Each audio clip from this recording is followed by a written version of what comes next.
Hey guys, as always, a big good and a welcome to the Appalachia Bees. It is 71 degrees here on a November day. I'm not closing the shades and the blinds to get it dark in here to film.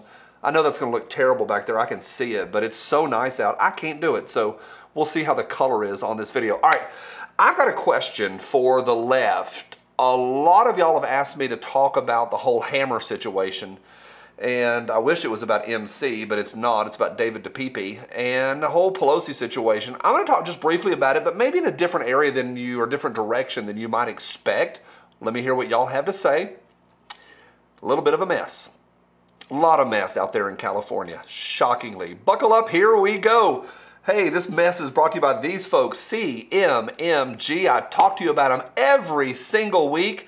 And now, more than ever, huge thumbs up from me. Y'all know that. If they're my number one, I'm there all the time at the range with them. That's who I go to when I open up the safe. It's what I grab first, always. That's the truth. Folks that hang out with me, they know that. And when I go to the range, that's what I'm using. Why? They run like the scalded dog, boys. CMMG, pick yours out. Head over there. You know how to find them. Thank you to those folks. You people, thank you for every thumbs up. Thank you. It matters. Hey, the $8 sale continues on. We've added more to it now. It is crazy over there. $8 sale, link below. It's wild over there. All right, so we got David DePepe, and all this stuff happened, and like, it came down to a big he said, she said, but for me, where I'm at, more than ever, there is a divide between, probably what happened, the reality, what we think, and what the narrative that's being shoved into our face is.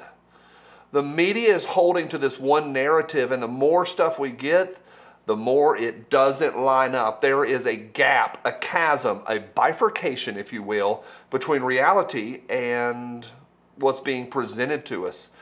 I've known that a little bit my whole life, and as I studied World War II a lot when I was in my 20s and read a lot about it, we learned that the media and what they presented wasn't the real story. It was dumbed down big time for the American audience, and it's always been that way a lot with war.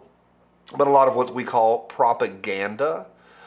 I went and watched Rocky IV the other day, probably my favorite of the Rockies, and okay, yeah, a little bit of propaganda in there when you have the Russian audience chanting Rocky, Rocky, Rocky.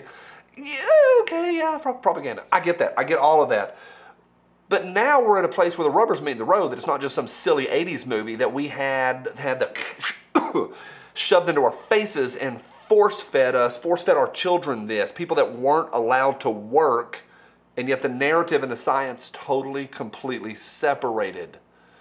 Russiagate was a fabrication, and this is pretty well documented, a fabrication of the Clinton campaign. And that went on for not just months, years. I mean, it went on forever. They're still talking about it today, and they'll never just stop and go, yeah, we made that up. We know that they did, but the media won't talk about it. Also, I think the dichotomy between the media and reality, also that has stretched out. So we have this whole situation with Paul Pelosi and hammers and midnight trysts and underwear and hammer blows to the head. That's the terrible part. And all those cameras outside, and they keep going out and out and out. Today, I went through everything, and the media, they are holding to it hard. I mean, hard. And Hillary is even coming out, and she's coming after Carrie Lake because Carrie Lake cracked a joke about Paul Pelosi, the Queen. And Hillary's, they are jumping all over it. And then, they're going to hit from every angle possible and discredit it all. The cameras are everywhere around that house. Why not just release that tape? Why not release the January 6 tapes? Why not? Because it doesn't fit the narrative. They went on Sunday, and this past Sunday, and blurred out the Pelosi house on Google, which on the Google street, so you can't see all those cameras. But they're there, and there's overlapping cameras. People on Reddit show, well, this camera's facing this way, and the neighbor's camera's facing this way. There's overlapping camera angles all the way around that place. But we can't see that. No one was monitoring it at the time. They're saying about David DePepe is they're now discrediting him, and I don't think that was that hard to do. But they said that his social media shows that he was drifting further into far-right conspiracies, anti-Semitism, and hate. Just throw that word in. Any of those words, any of those buzzwords, he's drifting into hate.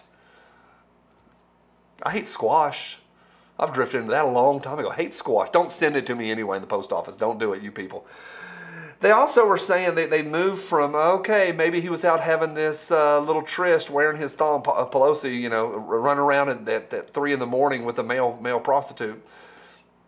And now they're super hard pushing it where he's a victim of a hate crime, a victim of a crime. It was an attack on the number 3 person to the presidency. The articles at this point are laughable. I went through stuff today and I was like, I can't believe this is what they are saying. Here's my question for the DNC. It looks like allegedly, possibly, probably that Paul Pelosi was running around with a dude from a rainbow commune, is what they said he was, probably a male prostitute. That party, the DNC, is so aggressively into inclusion. Why don't they just own it? Why don't they celebrate his queenness and go, you go girl, you do what you want, your body, your choice. Why don't they just own it? I think it's absolutely fantastic that they're trying to fight it this hard. That's my 2 cents on David PP and his hammer.